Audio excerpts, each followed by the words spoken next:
Congressman, si Colonel Bibit ho. Colonel Billy Bibid. Sit down, sit down. Salamat ho. Salamat at pinagbigyan mo ko. Talagang hinihingi ko ang mga pagkakataong ito upang makilala ka. Di lamang upang makilala, kundi para mo na rin makilala ang isang mabuting kaibigan, si Haji Moran.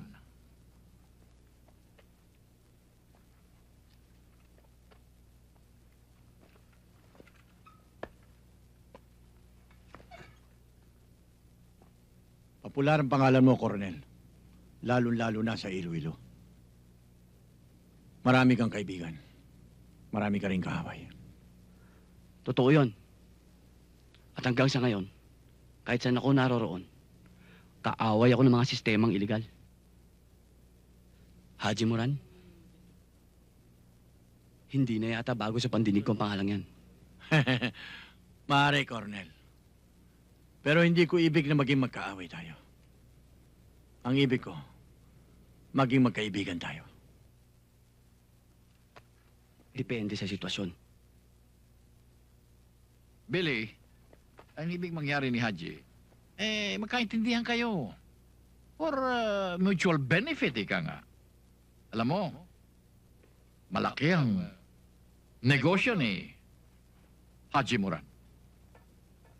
Kaya ang ibig niya, magkatulungan kayo Sa paanong paraan, Congressman? sa parang kung dumarating ang mga pagkakataong tulad na nangyari sa pier noong nakarang linggo, sa pamamagitan mo, huwag sanang maulit ito.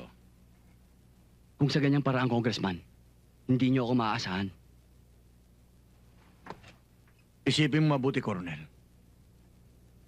Hindi mawawala ng halaga ang tulong na gagawin mo para sa akin. No way, Haji. Hindi tayo magkakaintindihan.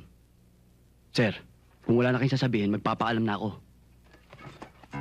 Colonel Bibit, kung hindi mo gustong maging kaibigan na katulad ko, sinasabi ko siyang hindi mo rin gugustuhin maging kaaway ko. Haji Moran, gusto ko ng kaibigan.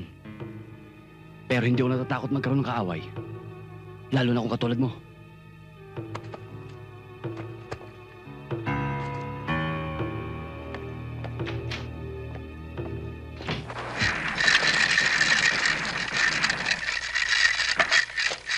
Ngayon naman, Shirley, pakikita ko sa iyo ang quick draw. Boss! Makikita ko siya kung paano bumulot ng baril na kasing bilis ng kidlat.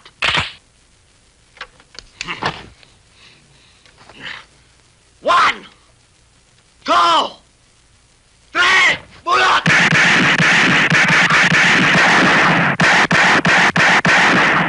Ganun lang yan kadali. Alam mo, ang firing, para bang pag ginawa ka mo ang gatilyo, para bang making love lang yan eh. Boss! Pag humawa ka ng baril, basta! Alamit na lang alamit! Ernie, turuan mo naman akong bumarel. Aba, syempre. Kaya nga tayo nandito eh. Boss! Tuturuan kitang bumaril. Yan. Okay. Ganito lang yan. Hold it. Yan. Bye! Tama na! Tama na! Okay ah. Teka, may bala ba yan? Ha? Meron naman ata eh. Tama mo. Walang tumama eh. Very good. Boss, Ano? alam mo, yung mga magagaling magturo na yan, pagdating sa totoong laban yan, wala yan. Ang pala niya napunta sa hangin. Ako ba pinirinig mo? Ba't narinig mo ba? Oh! Eh di ko ngayon! Ay, ibahin mo kami sa bodyguard yung matanda, ah. Aba, Bunggoy. Debitin ka namin. Bet! Ba? Patayin mo na. Oh, sige! Sige! Hoy! Ikaw!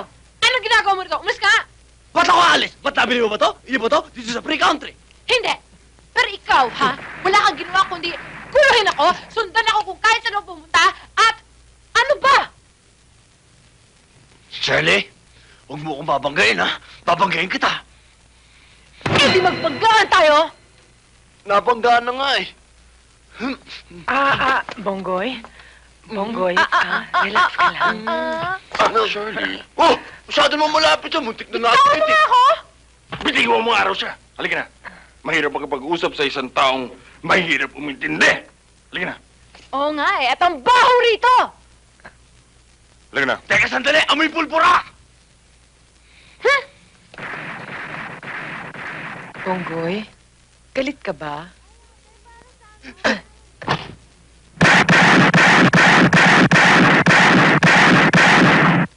Bonggoy, parang ang lalayo yata nung tama mo ah.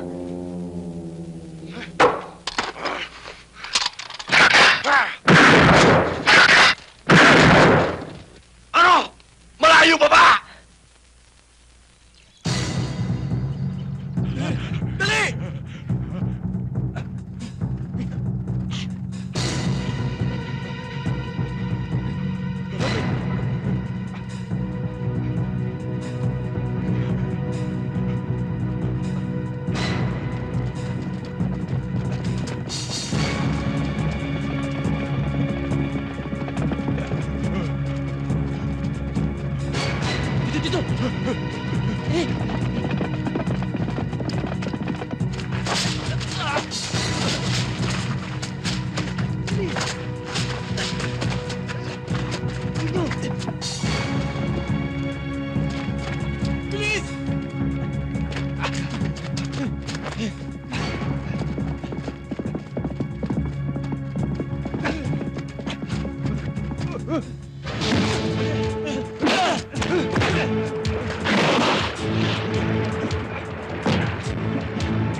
Wag, boss! Suko na kami!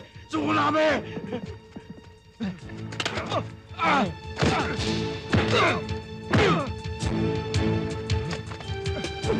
Totas! Hintay mo ko!